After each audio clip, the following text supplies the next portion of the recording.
Ever feel like someone's pulling the strings behind the scenes? You're just buying a latte, and suddenly your bank account is emptier than your New Year's resolutions by February. Today, we're diving into the shadowy world of the puppet masters who might be running the global economy. Spoiler alert, it's not your neighbor Dave, unless Dave has a private jet and a standing invite to Davos. No tinfoil hats required.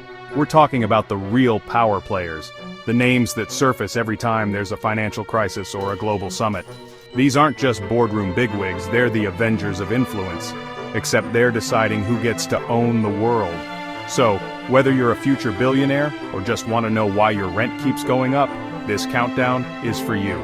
Grab your popcorn, lock your doors, and let's meet the 10 forces that could be controlling your wallet, your job, and maybe even your next vacation. Let's kick things off with the Bilderberg Group.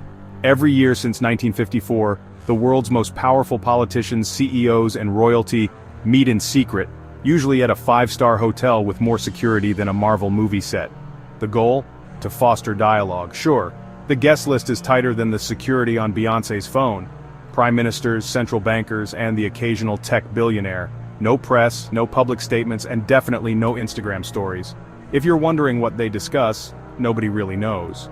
Which of course makes conspiracy theorists lose their minds. The Bilderberg Group has no official power, they can't pass laws or command armies.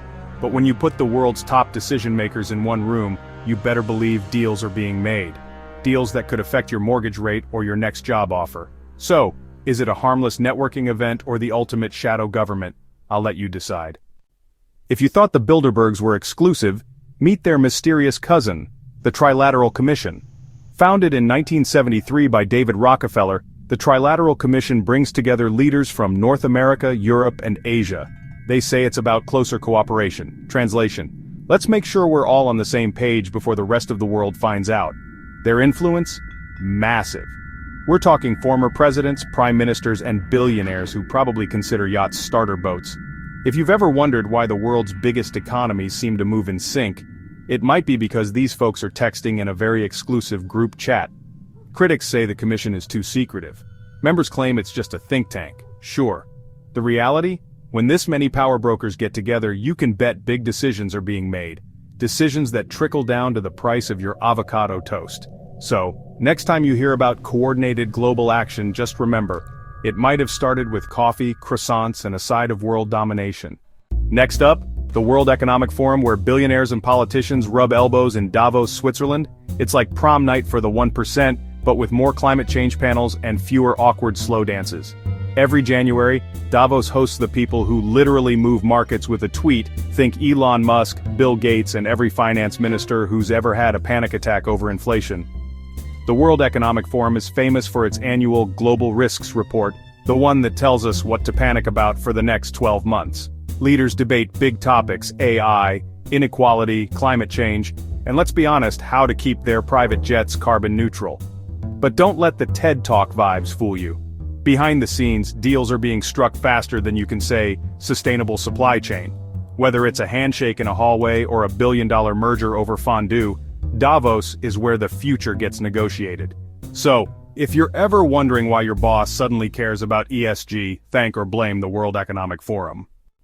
Enter the Rothschilds, the family whispered about in conspiracy circles longer than avocado toast has been on brunch menus. The Rothschild banking dynasty started in the 18th century. The truth? They were Europe's original financial influencers, funding wars, lending to kings, and writing the playbook for modern banking. Today their influence is more subtle, but their legacy is undeniable. They pioneered international finance and created a global banking network. So next time someone tells you the Rothschilds control everything, just remember, they might not run the world, but they definitely set the stage for those who do. Now let's talk about the IMF, the world's financial referee. The International Monetary Fund steps in when economies are in crisis, offering loans and advice, a list of demands longer than your last grocery receipt. Think of the IMF as the world's emergency lender. When a country's economy is about to flatline, the IMF shows up with a financial defibrillator. But there's always a catch. Sure, we'll help you out if you raise taxes, cut spending, and maybe sell your national airline. For some, the IMF is a lifesaver. For others, it's the reason they can't afford bread.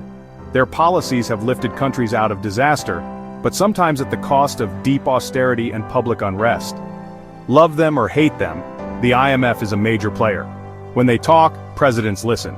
So next time you see a country in crisis, look for the IMF logo, they're probably already there.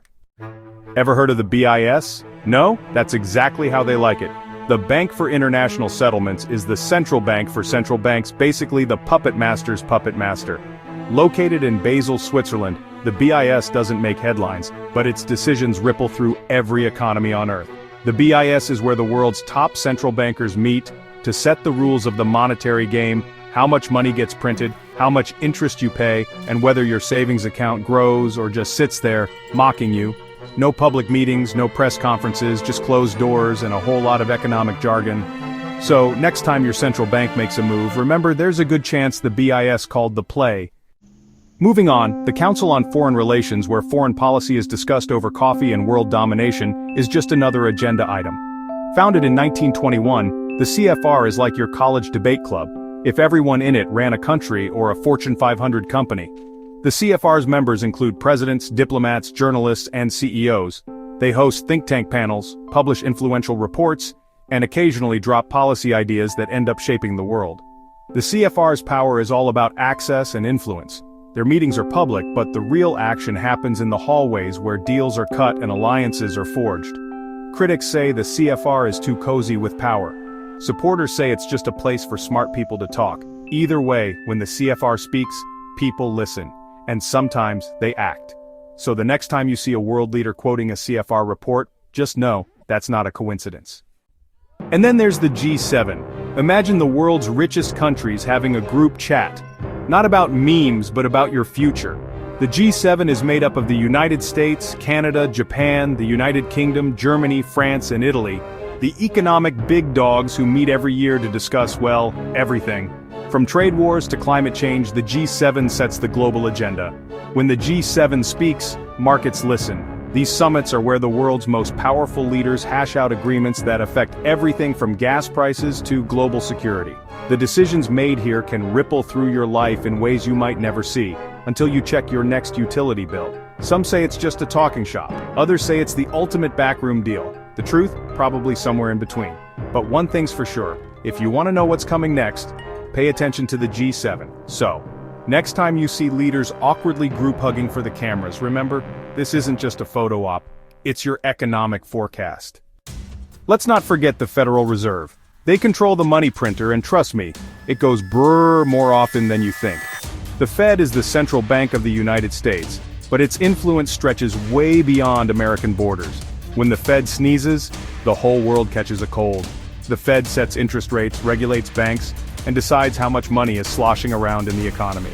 If you're wondering why your mortgage rate just jumped, or why your crypto portfolio looks like a roller coaster, thank or blame the Fed. During crises, the Fed steps in with quantitative easing. Translation, they print money and hope everything works out. Their decisions shape the global economy in real time. Critics say the Fed has too much power. Supporters say it's the only thing standing between us and financial chaos. The truth?